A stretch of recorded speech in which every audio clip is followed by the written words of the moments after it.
Oke guys, cerita bermula di kawasan kecil yang agak kumuh ini menjadi tempat tinggal para pengungsi atau imigran Poek asal Korea Utara. Dan kita diperkenalkan seorang pria bernama Ji Dong Chul, mantan agen rahasia Korea Utara yang dikenal sangat berbahaya. Ia membelot ke Korea Selatan meskipun alasan dibalik keputusannya itu masih menjadi misteri ilahi. Ia tampak melamun jorok menatap sebuah peta kota di Korea Selatan dengan pikiran yang melayang. Tak lama kemudian, dari lamunannya muncul bayangan tentang kematian istri dan anaknya. Seketika itu juga, ia tersentak, lalu terdengar suara hujan deras di luar.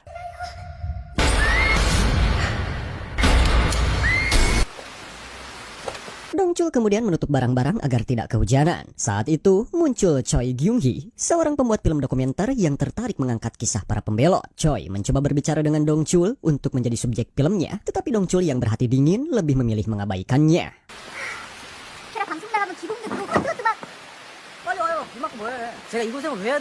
Suatu malam, demi bertahan hidup sesuap nasi, Dong Chul bekerja sebagai sopir taksi gelap. Di dalam mobilnya, tergantung sebuah foto seorang anak kecil, mungkin anaknya sendiri yang selalu menjadi sumber semangatnya. Di sisi lain, jurnalis Choi yang mempunyai ambisi tingkat akut demi membuat film dokumenter, ia terus mengikuti keseharian Dong Chul, berusaha memahami lebih jauh tentang kehidupannya. Pada suatu kesempatan, setelah beres narik taksi, Dong Chul bertemu dengan seorang pria tua bernama Park Gun Ho.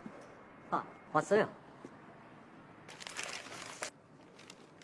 Seperti dirinya, Park adalah pembelot dari Korea Utara, tetapi ia berhasil meraih kesuksesan besar di selatan dan memiliki perusahaan ternama Grup Haeju yang bergerak di bidang pangan dan pertanian. Sementara itu, Presiden Ho menegur Dong Chul karena ia menolak untuk kembali bekerja sebagai agen. Ho yang ternyata menjabat sebagai kepala biro agen-agen utara di selatan, sangat mengenal kemampuan Dong Chul, salah satu lulusan terbaik yang pernah dimiliki Korea Utara. Namun, Dong Chul memilih membelot dan melarikan diri ke selatan demi mencari seseorang, meskipun identitas orang itu masih menjadi misteri baginya. Dengan sikap keras kepala Dong Chul, akhirnya Ho memaklumi isi hati Dong Chul yang patah. Kemudian Dong Chul mengantarkan Presiden Ho pulang. 상태는 멀었구만. 재미도 있고 좋습니다. 대리운전하는 걸 허튼 짓 그만하고 그만 들어오라.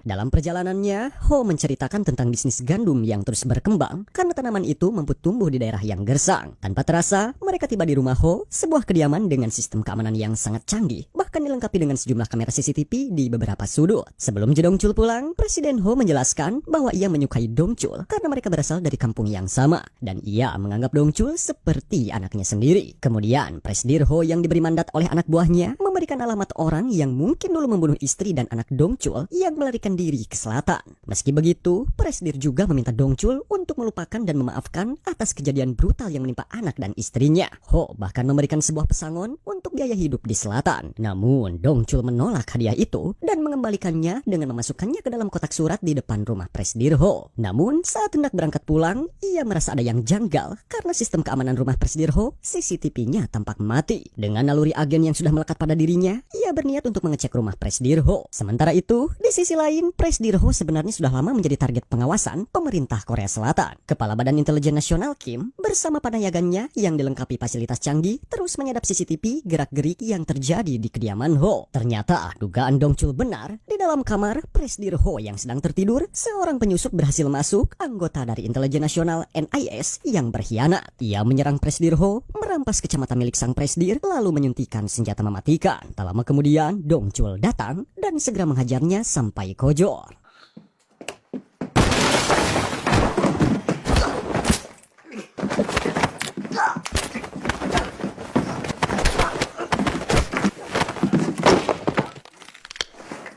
Setelah berhasil melumpuhkan penyusup, kemudian ia mendekati Presdir yang sedang sekaratul kojor, dan Presdir memberikan kacamata kepada Dong Chul. Ia meminta untuk menguburnya. Mendengar itu, Dong Chul bingung, dan tiba-tiba Dong Chul segera menyadari bahwa semua ini sudah direncanakan oleh pihak asing. Benar saja, tak lama kemudian, polisi yang dipanggil agen intelijen datang, memeriksa kamar Presdir Ho dan langsung menguncinya di dalam. Mereka menuntut agar Dong Chul menyerahkan kotak kacamata yang ia pegang. Dengan begitu, Dong Chul mengeluarkan jurus pamungkasnya yang tak lain adalah run.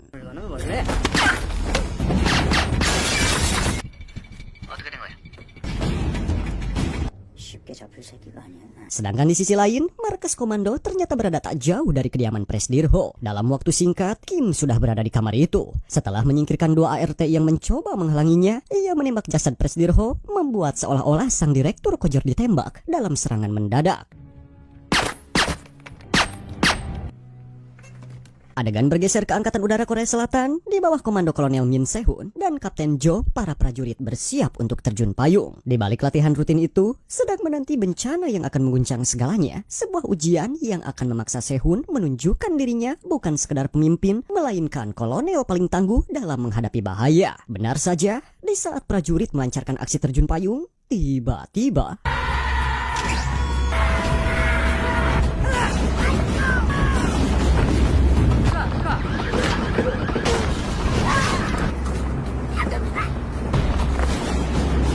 네가 죽을래 새끼야.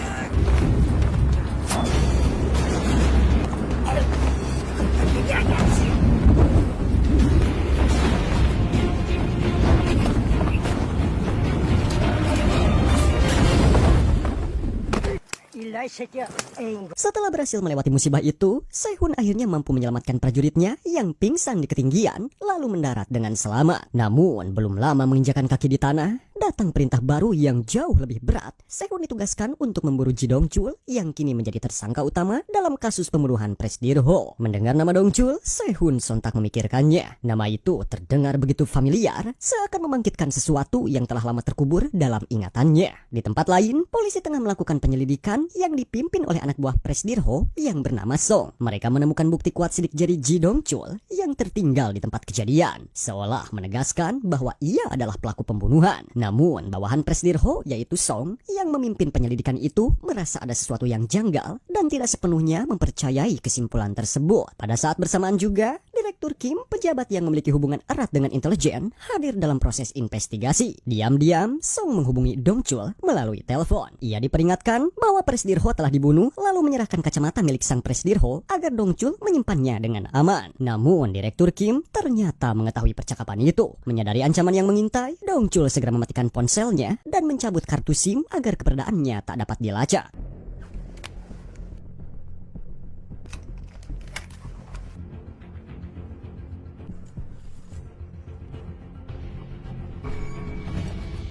Sementara itu, polisi yang berada di bawah bayang-bayang intelijen mulai menyusun siasat brutal yang memberatkan Dong-chul. Bahkan mereka merangsak masuk ke kediaman Dong-chul. Para polisi bahkan meletakkan pistol senjata yang digunakan membunuh Presdir Ho di lokasi tertentu, membuatnya seolah-olah Dong-chul adalah tersangka yang tak terbantahkan. Sementara itu, di sisi lain, Dong-chul menyadari polisi sudah berada jauh dari lokasi kejadian. Diam-diam, ia bergerak menjauh, lalu menumpang mobil jurnalis Choi untuk meloloskan diri. Namun, di tengah perjalanan, Dong-chul tiba-tiba menghilang tanpa jejak.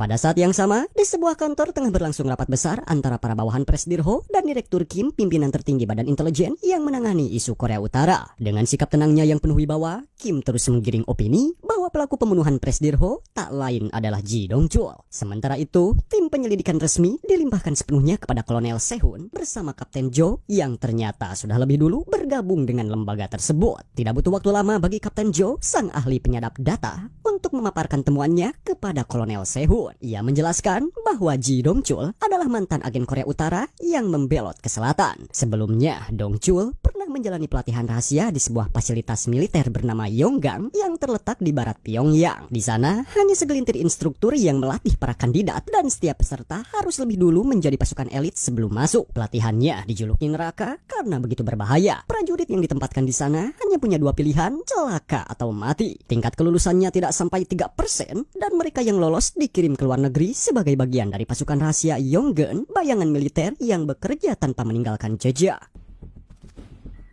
CIA. Let's see those hands, motherfucker.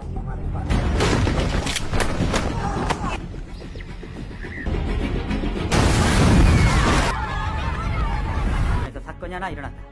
Tak hanya itu, Kapten Jo juga memaparkan misi brutal yang pernah jalankan Dong-chul di Hong Kong pada tahun 2009. Saat itu, agen Korea Selatan berusaha mengejar sebuah kapal di tengah lautan, kapal yang membawa ribuan senjata yang akan diselundupkan dari utara ke Tiongkok. Operasi itu melibatkan Kolonel Se-hun dan beberapa personel lainnya. Pertempuran sengit pecah, satu orang tewas, sementara yang lainnya terluka parah. Penjaga muatan kapal tersebut ternyata adalah Dong-chul sendiri, agen utara yang saat itu bertugas mempertahankan barang selundupan itu. Dalam baku tembak, ia berhasil menjatuhkan seluruh agen selatan yang mencoba menghentikannya. Korban yang gugur bahkan merupakan sahabat dekat Kolonel Se-hun. 핀으로 넘어갔다. 한달 전에 투입됐던 우리 집 요원 하나가 목숨을 잃었고.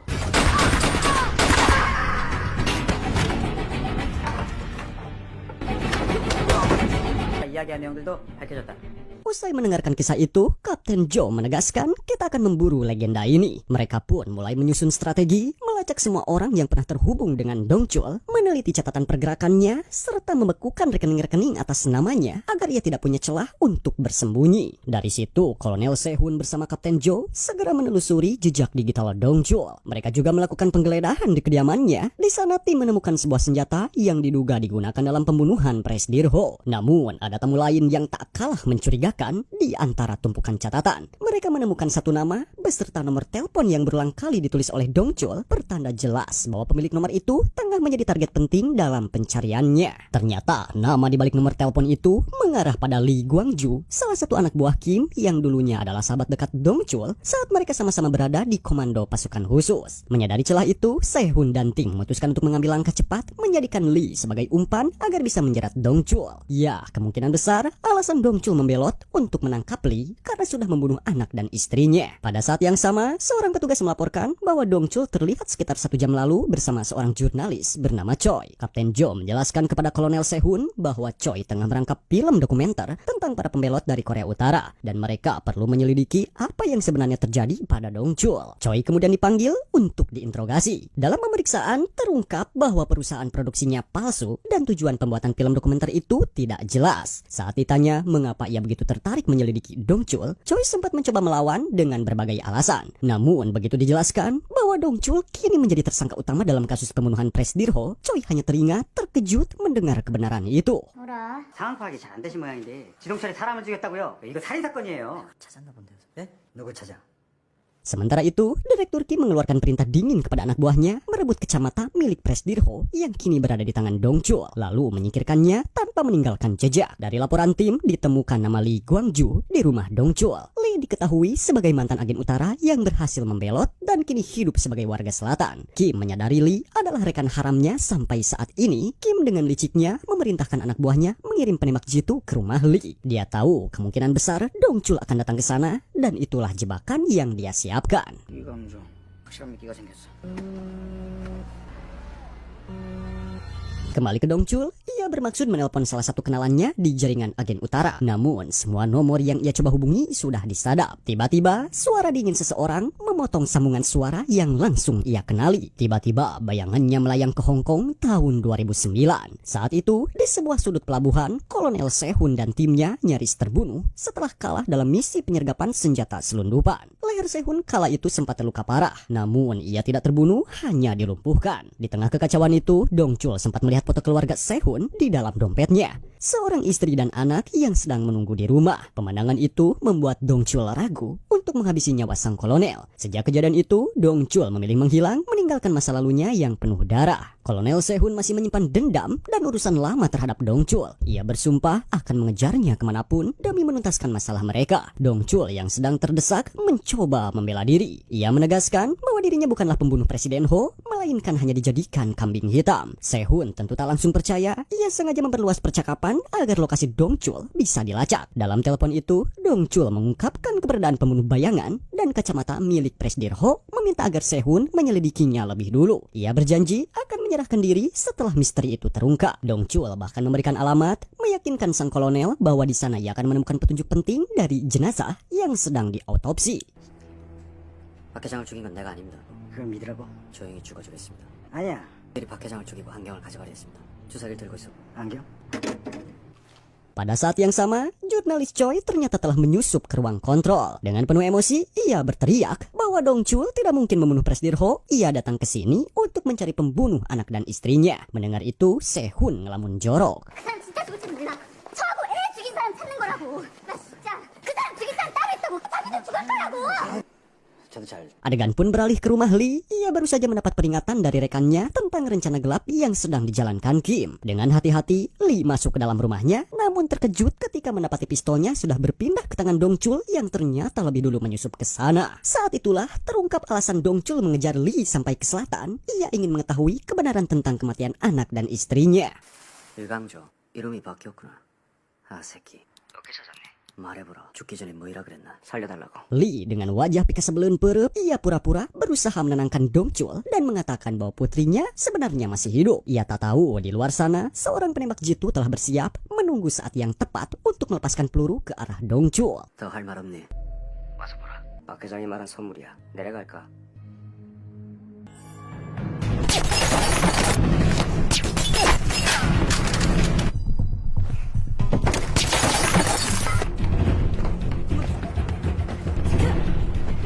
금방 빠져나간 것 같습니다. Pada saat yang sama, anak buah Kolonel Sehun tiba di lokasi. Dari kantor, Sehun mengamati pergerakan Dongchul melalui monitor sambil memberi arahan agar target segera dikepung. Sementara itu, Dongchul tetap fokus mengejar Lee dan istrinya di tengah keramaian, namun ia kehilangan jejak mereka. Dalam kekacauan itu, ia justru membayangkan dengan tembakan jitu yang sebelumnya mencoba membunuh. Pertempuran sengit pun pecah, dan Dongchul berhasil melumpuhkan salah satu anak buah Kim tepat di tengah situasi yang semakin kacau.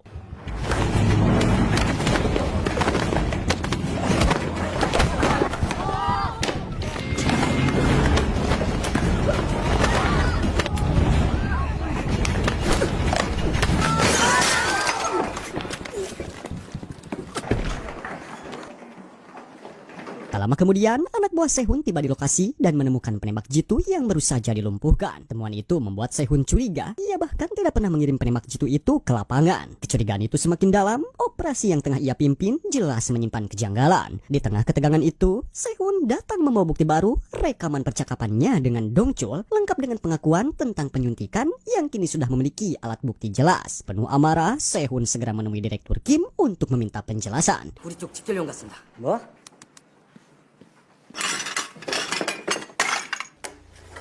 주사기를 들고 있었고 박 회장을 죽인 건 내가 아님. 난 죄 없음. 그러니까 날 쫓지 마십시오. 팩트가 뭐야? 나도 명령받는 입장이라. Namun, Kim hanya berdalih mengatakan bahwa ia hanya menjalankan perintah dari atasan. 이 새끼 같은 자리 몇 년 해먹다 마니까 그림 만드는 건 좋은데 밥 맛있게 먹고. Singkat cerita, mendengar peringatan tegas dari Sehun, tim otopsi teringat sejenak. Wajah mereka menunjukkan campuran rasa takut dan kesadaran. Setiap anggota menyadari bahwa pekerjaan mereka bukan sekedar prosedur medis, melainkan ujian integritas di tengah intrik yang penuh bahaya. Menandakan bahwa peringatan Sehun benar-benar mengejutkan mereka. Tak ada ruang untuk kesalahan atau merusak di hadapan kasus Dongchul. 자, 잘 들어보세요. 물론 제복은 불가지. 만약 모종의 압력이 존재했다면 위에서는 어떻게 생각해? 압력을 넣었던 그 당사자들 희생양이 필요할 테고 공당을 시작하면 끝이란 소리죠. Di sisi lain, meskipun terlihat labil, Kapten Joe ternyata mampu menangkap apa yang benar-benar dibutuhkan Sehun saat itu. Diam-diam, ia menelusuri file rahasia dan menemukan kebenaran yang mengejutkan. Dongchul sejatinya adalah agen yang setia di negaranya. Namun, kenyataannya pahit. Saat kembali setelah menjalankan misi di Hong Kong, Dongchul malah dicap sebagai pembelot dan sempat menerima hukuman gantung atas tuduhan yang sama sekali tidak pernah dilakukannya. 결혼한 여자하고 애가 하나 있었네. 이것들을 싸그리 숙청하고 제거했잖아요. 그렇게 반역죄라 불린 시동철이가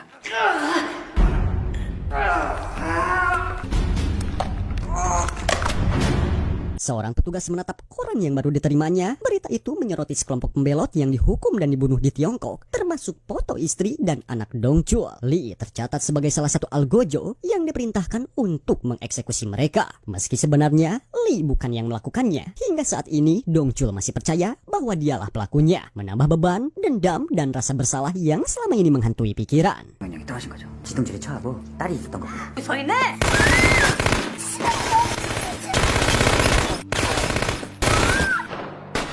이감자 없이 탈북을 해요. Dongchul yang sedang di stasiun kereta, saat dia memperhatikan seorang pengemis yang berkacamata di sekitarnya, matanya melirik pada kacamata milik Presidir Ho, dan di sanalah dia menyadari ada sebuah rahasia penting. Dongchul segera menghubungi Sehun, meminta untuk menemukan Lee dan berjanji akan menyerahkan kacamata tersebut. Berkat bantuan Kapten Joe, Sehun mulai menelusuri fakta-fakta yang tersembunyi. Ia menemukan bahwa Direktur Kim ternyata memiliki organisasi yang dikelola secara pribadi, serta misi ilegal yang selama ini dijalankan. Selain itu, Sehun juga mendapat informasi mengenai jurnalis Choi yang dipecat karena menyelidiki kegiatan gelap Kim. Semua bukti itu membuat Sehun akhirnya sadar Dongchul bukanlah pelaku pembunuhan Presiden Ho, melainkan korban dari manipulasi Kim. Sehun Sehun kemudian bergerak menuju lokasi Dongchul yang telah berhasil dilacak. Dengan penuh kewaspadaan, ia menapaki setiap langkah, sadar bahwa pertemuan kali ini bisa menjadi titik balik dalam mengejar kebenaran di balik kasus Presiden Ho. Di tempat lain, Dongchul menelpon Choi agar segera menuju ke mobilnya. Sementara itu, para agen yang mencoba menangkapnya berhasil dikecoh dan salah sasaran. Dongchul dengan sigap mengarahkan Choi melewati barisan agen yang mengejar mereka. Berkat langkah cepat itu, keduanya berhasil melarikan diri. 옆에 보면 계단이 있습니다.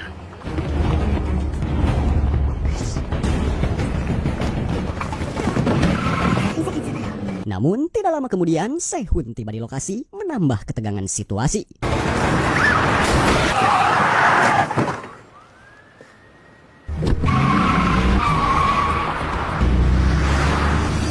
Aksi nekat Dongchul memaksa Sehun dan anak buahnya meningkatkan intensitas kecerahan. Mereka harus bertindak lebih brutal dan cepat, mengerahkan seluruh sumber daya untuk menghentikan Dongchul sebelum membuat rencana semakin jauh berjalan. Ketegangan meningkat, setiap langkah menjadi permainan mematikan antara pengejar dan yang dikejar. Dan pada akhirnya, Dongchul berhasil lolos dari kebrutalan itu.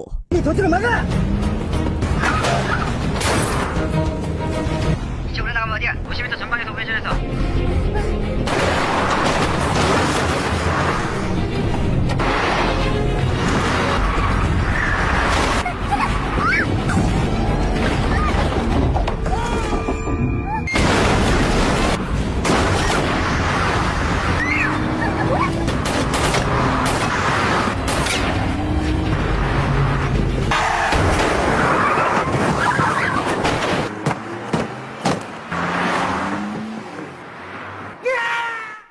Dongchul dan Choi segera melelehkan kacamata milik Presiden Ho. Sementara Dongchul bekerja cepat, Choi merekam seluruh aksinya sekaligus memberikan komentar secara langsung. Akhirnya mereka berhasil mendapatkan formula rahasia tersebut dan menyimpannya di dalam sebuah korek batangan. 눈으로 보면 투명하지만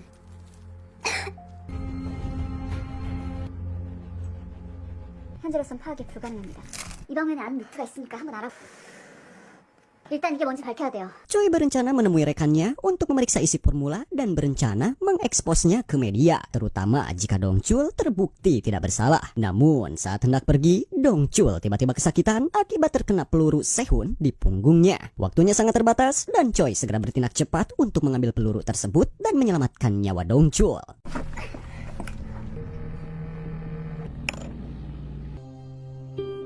Sedangkan di sisi lain, sayangnya tindakan Sehun ini dianggap berani nekat dan justru mengganggu skenario yang telah dibangun oleh para petinggi intelijen. Untuk meyakinkan Sehun agar berhenti, mereka berdalih bahwa Presiden telah mengembangkan sebuah teknologi pembuatan senjata. Menurut mereka, Dongchul memilih membelot demi mendapatkan rumus pembuatan senjata itu. Meski kenyataannya ialah korban manipulasi dan dijadikan kambing hitam dalam permainan kekuasaan para elit. 그래서 박 회장을 임대령님 얘기를 좀 들어보죠. 지금 뭐 하는 겁니까? 깜짝 돌아 이 새끼야. 근데 군사재판이 열릴 것입니다. Keesokan harinya, setelah kondisi mulai membaik, Dongchul bermaksud menghubungi Sehun untuk memberitahu bahwa ia telah mendapat formula yang tersimpan di dalam kacamata Presiden Ho. Sedangkan di sisi lain, dokter forensik yang sempat diancam oleh Kolonel Sehun akhirnya menyerahkan data asli terkait kematian Presiden Ho. Dari hasil pemeriksaan, terungkap bahwa kematian tersebut tidak wajar. Presiden Ho terbunuh bukan karena tembakan, melainkan akibat suntikan vaksin. Korban telah meninggal sebelum peluru mengenai tubuhnya. Lebih mengejutkan lagi, ditemukan sidik jari Direktur Kim di selongsong peluru Sehun. Dengan bukti ini, akhirnya terbukti bahwa Direktur Kim telah berbohong dan memanipulasi fakta untuk kepentingannya sendiri. Saat bersamaan, seorang polisi secara tidak sengaja menemukan mobil Dongchul terparkir di rumah Choi. Informasi itu segera dikirimkan ke kantor intelijen dan tak lama kemudian dikeluarkan instruksi untuk penggerbekan besar-besaran. Kali ini, pihak intelijen telah menargetkan 3 orang untuk dibunuh. Selain Dongchul, Sehun dan Choi ternyata juga termasuk dalam daftar target mereka, menambah ketegangan dan bahaya yang mengintai di setiap langkah. Kembali kepada Dongchul yang berniat menelpon Sehun, namun saat ia menelpon, yang mengangkat bukan Sehun, melainkan Direktur Kim sendiri. Sementara itu, Sehun telah digantikan dari posisinya karena dianggap telah mengacaukan rencana yang telah dibuat oleh para petinggi intelijen. Situasi ini membuat Dongchul semakin waspada dan ia mengetahui nyawa jurnalis Choi kini dalam bahaya. Seketika itu, Dongchul berlari untuk menyelamatkan nyawa Choi. 좋으면 들어갈 거니까 만나봐라.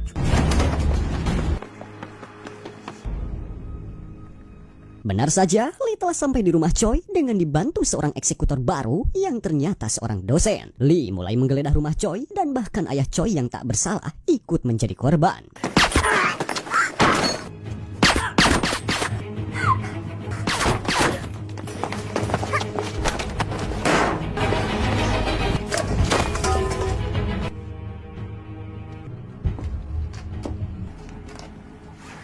동철이 어디 갔네? Setelah mendapatkan rumus kimia tersebut, sang dosen segera melarikan diri. Sementara itu, Lee masih fokus pada misinya sendiri, yaitu membunuh Choi. Di saat Lee akan membedil Choi, tiba-tiba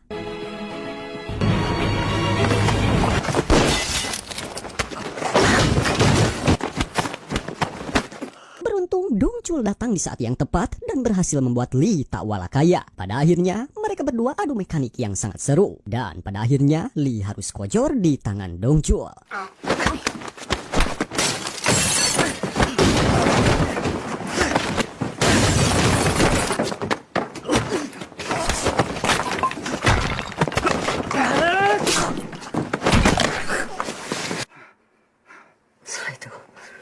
Menjelang Lee ingin menghembuskan napas terakhir, ia sempat memberitahu Dong Chul sekali lagi bahwa putrinya masih hidup. Hal ini sekaligus membuktikan bahwa dugaan Dong Chul terhadap Lee selama ini ternyata salah. Sebagai orang yang dulu sangat dekat dengannya, Lee justru telah menyelamatkan putrinya sebelum kemudian anak itu dijual oleh Kim kepada para mafia asal Tiongkok. Pada akhirnya, semua menjadi jelas. Dalang dibalik seluruh kejahatan ini adalah sipir Aun Kim yang dengan nyaman duduk di puncak lembaga intelijen. Tak lama kemudian, Lee kojor. 동철아, 미안하다. Para agen kriminal Kim sudah tiba di lokasi lengkap dengan senjata mereka. Dong Chul pun segera melarikan diri dihujani peluru dari segala arah. Berapapun jumlah musuhnya yang sangat banyak dengan persenjataan lengkap, Dong Chul tetap mampu membuktikan bahwa dirinya adalah agen yang terlatih yang patut diperhitungkan. Aksi brutal pun tak terelakkan, mewarnai pertempuran menegangkan di setiap detiknya. 사격대 위치 확보. 타겟 조준.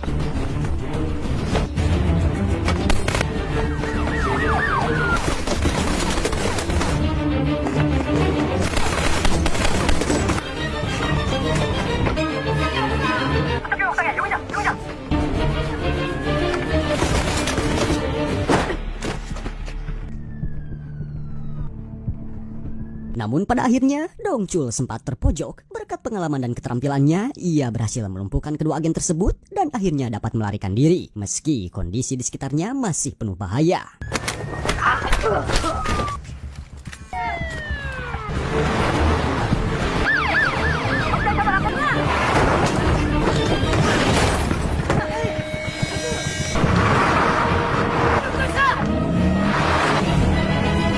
Sehun tiba di lokasi dan menemukan Choi dalam kondisi terluka. Ia segera menanyakan keberadaan Dong Chul, namun Choi justru sibuk memeriksa handycam-nya. Untungnya, memorinya tidak diambil dan video dokumenternya aman. Choi kemudian memberitahu Sehun bahwa rumus kimia pasti sudah diambil oleh orang-orang Kim. Menyadari situasi yang rumit, Sehun yang sudah tahu bahwa dia dipecat karena mengungkap skandal NIS, memutuskan untuk tetap mematuhi prinsipnya. Ia menyuruh Choi ikut bersamanya, sekaligus berharap ini menjadi kesempatan untuk mendapatkan kembali kepercayaan dan pekerjaannya. Kembali ke sang dosen, setelah menyerahkan rumus kimia kepada Kim, ia dipaksa untuk segera memburu Dong Chul. Jika gagal, keluarganya akan menjadi sasaran. Dengan terpaksa, ia ikut berburu, mengambil jalur dari arah yang berlawanan, meski hati dan pikirannya dipenuhi ketegangan dan rasa takut.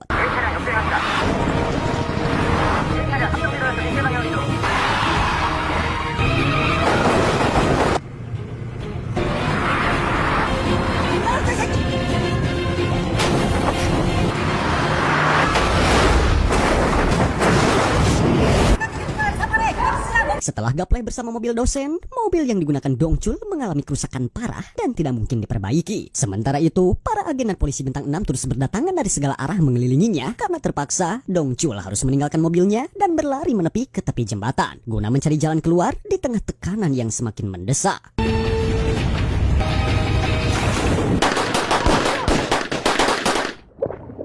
Sementara itu, di tempat lain Kim tampak sumringah di hadapan kliennya. Dengan mendapatkan mikropis berisi formula yang diduga untuk membuat senjata kimia, ia yakin akan dibayar mahal hingga 30 miliar. Namun, di saat yang sama, Kolonel Sehun telah menerima hasil uji lab mengenai isi mikropis tersebut. Ternyata, formula itu hanyalah rumus biokimia untuk meningkatkan produktivitas tanaman gandum agar bisa tumbuh di kondisi apapun. Presiden Ho selama ini membuat formula tersebut untuk mengurangi angka kelaparan di Korea Utara, bukan untuk tujuan militer seperti yang dikira Kim. Para klien setelah memeriksa formula itu langsung menyadari bahwa isi mikropis sama sekali tidak sesuai dengan ekspektasi mereka. Rumus yang mereka kira akan menghasilkan keuntungan besar ternyata hanyalah sesuatu yang lain. lain, marah besar, Direktur Kim diusir dari mobil para pedagang pasar gelap. Ia langsung menelpon bawahan Presidir Ho yang kini menjadi penerus grup Haeju, karena dari sanalah ia mendapatkan informasi bahwa Presidir Ho sedang mengembangkan senjata kimia. Ternyata informasi itu salah. Kim sangat murka, ia menuntut agar Direktur Song mengganti kerugiannya. Jika tidak, Kim mengancam bahwa kematian Presidir Ho akan dikaitkan dengan dirinya sendiri. 아 대장이 개발한 건 아니 김도수 측의 샘플의 대량격이었다고 이 개새끼야 내 말 똑바로 들어.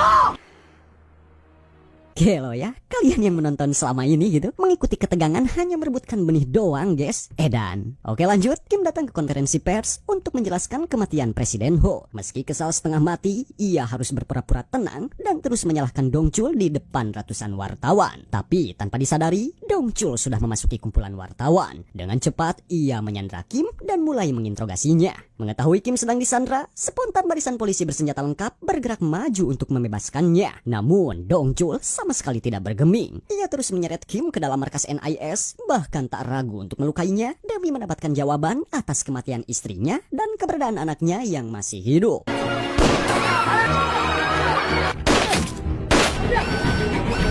묻는 말에는 대답하라. 네 딸만이야. Sementara itu, para polisi sudah bersiaga di luar gedung dan di atas gedung mengawasi setiap gerak-gerik Dongchul. Sehun sampai di markas NIS dan segera masuk untuk menangkap Dongchul sekaligus Kim. Di sisi lain, jurnalis Choi diperintahkan untuk segera mengungkap kebusukan Kim ke publik, membuka semua rahasia dan manipulasi yang selama ini disembunyikannya. Kembali ke Dongchul yang sebentar lagi berhasil mendapatkan informasi tentang anak dari Kim. Tiba-tiba anak buah Kim datang menyerang, membuat Kim berhasil kabur lagi. Dongchul pun terpaksa gelut demi mendapatkan lokasi anak semata wayangnya. Akhirnya amarah Dongchul yang tak terbendung mencapai puncaknya dan ia berhasil mengkejorkan anak buah Kim dengan brutal. 비켜.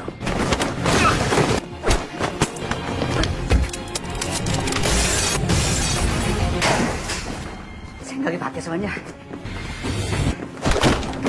Kim yang kabur bertemu dengan Sehun. Saat Kim hendak menembak Sehun, ia berhasil menyalakan monitor yang menyebarkan seluruh kebusukan Kim, termasuk fakta bahwa dia telah membunuh Presiden Ho. Kesal dan panik, Kim mencoba menembak Sehun lagi, tapi pelurunya habis. Sehun segera menyerang Kim. Saat Sehun berencana menembak Kim, Dongchul datang dan menghalanginya, memicu pertarungan antara Dongchul dan Sehun, yang pada akhirnya Dongchul tidak tertarik kepada Sehun. Ia lebih baik melepaskannya karena tujuan dia adalah Kim. 증거 없으시잖아.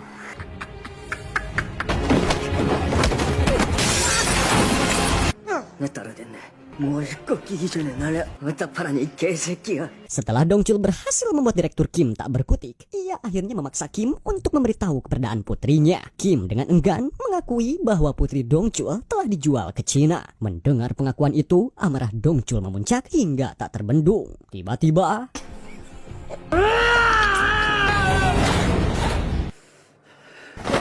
사기 조준.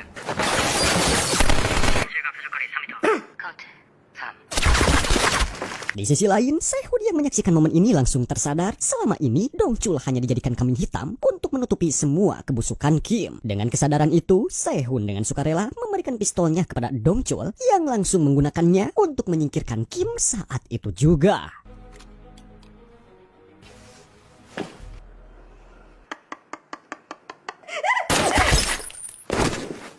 Di saat keramaian media sedang sibuk menyiarkan akhir dari persekongkolan jahat yang dilakukan Kim dan antek-anteknya, Kapten Jo menyerahkan secari kertas kepada Sehun berisi alamat di Cina. Itu adalah petunjuk di mana Dongchul bisa menemui putrinya, memberi harapan baru setelah semua kekacauan yang terjadi. Sehun kemudian menunjukkan foto keluarganya. Gara-gara foto itu, dulu dia tak jadi dibunuh oleh Dongchul. Sebuah kertas dilemparkan ke Dongchul, isinya alamat di Cina, tempat anaknya dijual. Sehun berhenti ingin membeli rokok dan menatap mata Dongchul. Ia membiarkan Dongchul pergi. 담배 한 갑 사올 테니까 잠깐 있어. 쳐다보지 마, 이 새끼야, 정들. Dengan santai merokok, Sehun kembali ke mobil. Ternyata ini yang membuat Sehun mau membayar hutang di masa lalunya. Ia membiarkan Dongchul mencari putrinya.